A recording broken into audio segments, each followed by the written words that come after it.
please. Allow me to show you something. I'm Rob Mills. I'm the director of Robert Mills Architects and Interior Designers, and I'm the designer of Armadale Residence. Armadale's, I think, special. It reminds me of villages like Notting Hill in London, and it's one of 3 areas or suburbs in Australia that has this character. It's a village.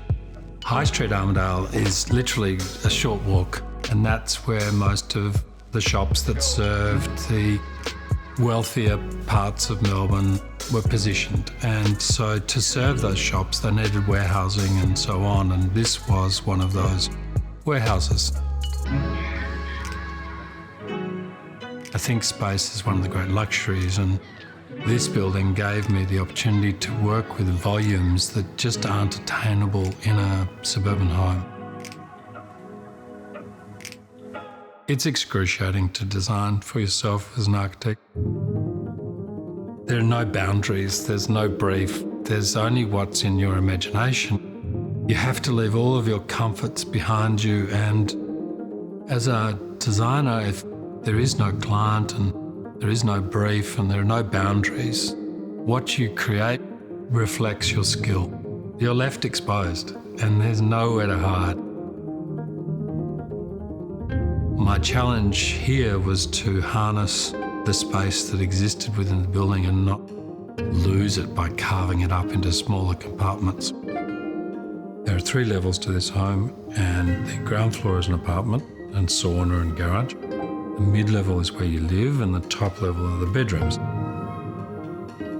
We try to use the same material again and again and again. So your eye travels seamlessly across the space, and there's a familiarity, tends to connect and belong to one another.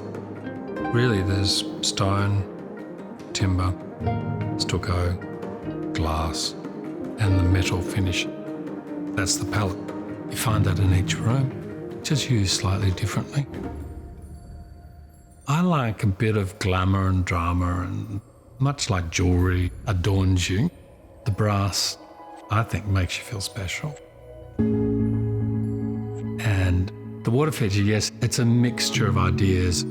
It looks like the water flows from the mountain, which is the urn, underground, like in nature, and it's in direct line of sight with the internal river, and that's what travels down the length of the living room. This links to my desire to live on the edge of wilderness wherever I am, so I can reach out and touch nature and not be contained by those suburban walls. I was watching the light enter the house, and I thought, wouldn't it be wonderful to reflect that off something? And you can't just insert a conventional kitchen in this house. It has to be more sculptural.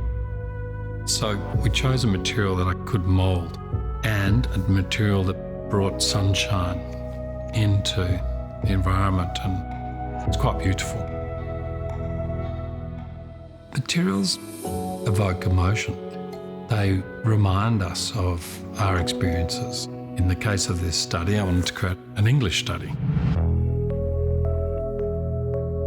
The study is a place where you can cocoon yourself and separate yourself from the outside world by closing the timber shutters, so the entire room is lined with timber.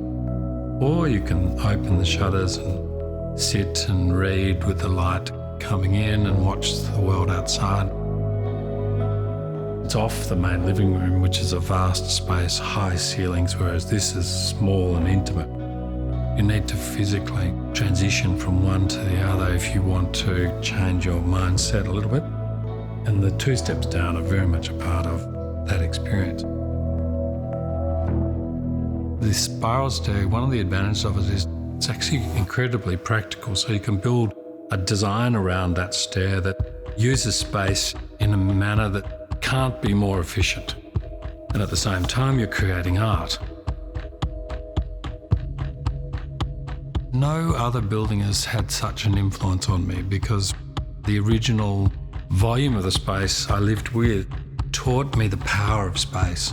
And so it's influenced all of the buildings that I've designed since. And if a building can harness natural light and fresh air, you're giving, as a designer, to the person who lives in that space, those very qualities that are essential to our mental and physical well-being. Because it's not just about raising people's emotions and senses and making them feel special. It's ensuring that the place that they live in is healthy. And so we remove all toxins from the specification and choose materials very carefully that don't have toxins in them. Rather than paint on the walls, we use stucco, which is a natural material, and all the glues and so on are hand-picked for their cleanliness. Every material within this building has been hand-picked to create a healthy environment to live in.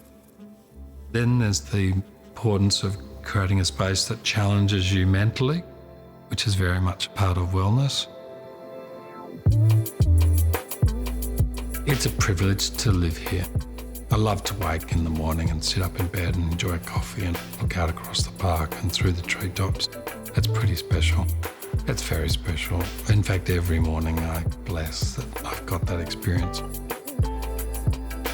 That I've created something that's different. It does give you an experience which is not what you have experienced before and can't find kind of anywhere else. That's important, and I think if you can do that as an architect or a designer, you've made a contribution. To be a true designer, you're constantly searching for the new so you can add to the vocabulary of design in our world. And people can go forward and learn from it and create their own environments. We give to people space and light and fresh air and all of those ingredients that make the experience living within special.